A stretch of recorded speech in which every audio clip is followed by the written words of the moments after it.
This is Tom coming to you from Tashkent, Uzbekistan. And today I'm going to be showing you, what am I going to be doing today? I don't know. Today I'm going to be showing you a little bit of Uzbekistan's capital. I'm going to walk around, show you a museum or two, a couple of badass statues, and just let you get a feel for the city. So let's go. Come for a lovely autumn walk with me. So I'm currently in Tashkent in Uzbekistan. I'm on my way to one of the main museums. Actually, I think I'm on my way to get coffee. It is freaking gorgeous here. Every day I've been here has been like really sunny and calm. And I'm just walking down one of the main streets, which you can see, even though I'm right in the center, it is really quiet. It's a very unusual city in that it has around 1 million people, but it's very sparsely populated. So even when you're in the center, there's never like big crowds. So it's got this real quiet calmness to it. So I'm just off to I think it's called the National Museum of Uzbekistan. I'll put the actual name here. I'm gonna look at some old ancient Uzbek art. First of all, I'm trying to find a coffee. And I'm just filming from the front because you don't need to see my fugly ass. So yeah, this is one of the main streets. You can just see it's just empty. There's nobody here. I was actually just on their subway. Unfortunately, you can't film on it. Like I'm literally right in the heart of Tashkent. I like the city though. It's got a lot of personality. You can see the pavements are pretty beaten up, but that definitely adds a little bit to the kind of feel of the city. I think that's the building I'm actually looking for. Let me see, maybe there might be a little coffee shop in the lobby. If not, emergency situation. I definitely know how to make sinister steps here. Look how big ass these steps are. I want to scare you before you go into the museum. The State Museum of the History of Uzbekistan. Well, it's definitely descriptive. I know exactly what is going to be inside the museum. Don't know if you can see, but there's a praying mantis there. People don't care about the State Museum of the History of Uzbekistan. They want to see a praying mantis who seems a little injured, I think.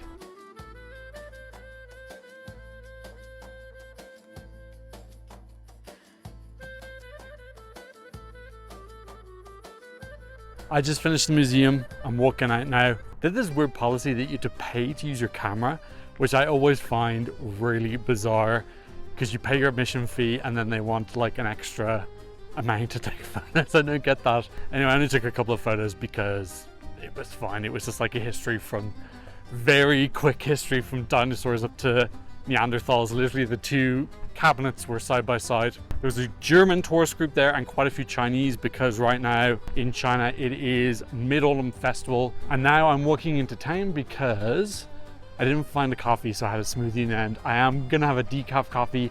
I'm gonna edit some videos. Tomorrow I'm heading off to Samarkand. I have a train at 2 o'clock. I should really find out what time my train is at. I think it's at 2 o'clock and it's going to Samarkand, which is what trains to Samarkand do. And I'm gonna be there for 10 days. And that's got a lot of the big tourist sites. Tashkent isn't particularly known for tourism, which I kind of get. It's a coolish city. But yeah, there's no like big wow things here at all. It's just a chill, Soviet, sparse chill fest with no wind. There's no wind here. And it's very sunny and pleasant and autumny. I think I can pick that up on camera how autumny it is. My hotel is pretty basic, but I get breakfast in the morning.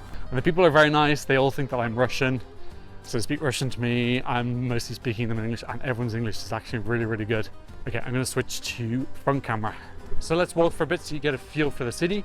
Over there is a big ass white Soviet building. The buildings here are really grandiose and quite stark in terms of like outside decoration. So yeah, that museum, it was fine. It was a little bit underwhelming. And it was only one floor as well. It's hard to make, like, this is just a path. I can't make this path entertaining. So there's an interesting mix of languages here. You see Uncle Chill Barbershop, and then this says Bapdok. So it's a mix of like English and Uzbek and Russian. Most of the shops are in Russian or English. And then the signs are predominantly in Russian with Uzbek as well. Uzbek isn't as predominant as I thought it would be. But then again, when I see people talking on the street, it's predominantly in Uzbek. There's a lot of trilingual people here actually. Most people here, when they speak to me initially, they'll talk to me in Russian. And I get why they're doing that, because pretty much all the Caucasian tourists that's in here have been Russian. And pretty much everybody in my hotel is Russian. But when I talk to them then in English, so far everyone's English has been really excellent. Like very impressive that the sheer quantity of trilingual people. Here's that cute little shopping area. I'm so mature. I'm so mature. Okay, in the end, I decided to go to Costa because although I am not sponsored by them, although my dream is to be sponsored by Costa because I consume so much of their products that it would actually save me a lot of money. I'm gonna go get a coffee there, and it's also a pretty nice walk. You can see some badass buildings coming up in the future, so that's what's happening. You don't have very much control over it. You just need to sit there and enjoy. Why so many of the cars here are white? Is that just me, or is like every single car white? I remember that happening earlier. They're mad into their gigantic cube, nihilistic Soviet concrete cubes. Well, it's not really a cube, it's a big, gigantic rectangle, which I'm not saying I don't like it, just saying that it's very much a predominant architecture style. And you just see how everything just seems kind of empty. There's like no people around. I'm still like right in the center of town. Like I'm really plumb in the center. Technically, this is very central Tashkent. Me crossing a gigantic death road illegally, just recording it in case I die, so there's evidence of what happened. So I'm at this very big and beautiful park, which my book was telling me used to have all these beautiful planar trees, and then the former dictator here chopped them all down because he didn't want to obscure the view of there's a big ass building over there, and he wanted it unobscured. Apparently there used to be loads of people playing chess here back in the day. This is my second time here. The first time I came here there was nobody playing chess, so that's kind of sad that it's gone now. Uzbekistan's pretty well known for their chess. They've got a player now, I'm gonna look up his name, but I know that he had a pretty big win recently. I'm on the outside of the wall, which is so stupid. So here we are in the park, and we're walking towards the statue of Timur. And we can also see Hotel Uzbekistan over there, which I was very tempted to stay in, but it was outside of my budget. But I just love the fact it's called hotel, name of the country. It's just no messing around, very descriptive. Pretty nice park. As I said, everything in this city is hyper chill. It's got that like 4 a.m. vibe that you get in London, except it's 4 p.m. Amir Timur. I have to admit, I do not know this Amir Timur gentleman. We've got, so that's the Hotel Uzbekistan, and then we have Timur in the middle, and then this is the Senate building behind, which I'll get a view for you later. And apparently,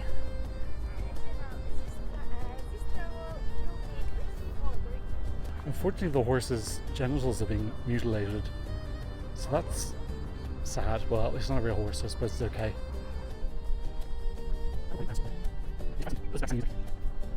Look how wide this boulevard is. Yeah, I'm so annoyed I couldn't go to Hotel Uzbekistan. Look how monstrous that building is. Nothing says welcome to my country like a giant concrete block of severity. So there's the Soviet building, and this there is the bench where on my first day I did an interview with this bench.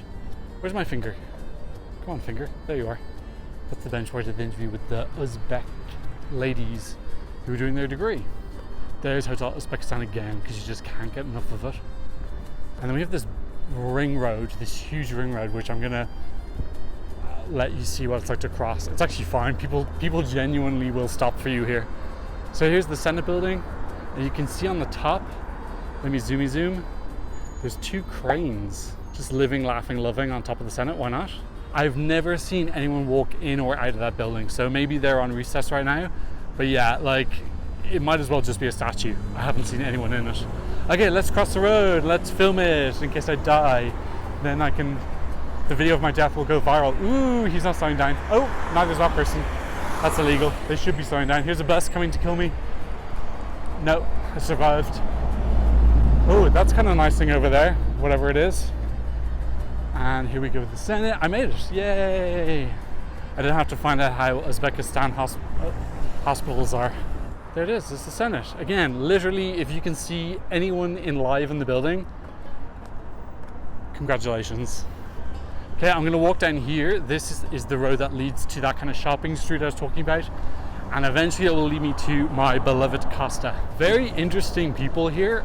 There's a huge mix of people who look like they're from Russia, Central Asia, Kyrgyz, Kazakh, Iranian as well. It's like a real melting pot, and then obviously they have their own look as well, so just very interesting looking people. There's a big style with the guys here about having just a beard like a bucket handle, so they shave off the top of their mustache but they leave the bottom, so that's like a unique style thing they have here, a little bit like Philip from Guess Who, if you know old school Guess Who.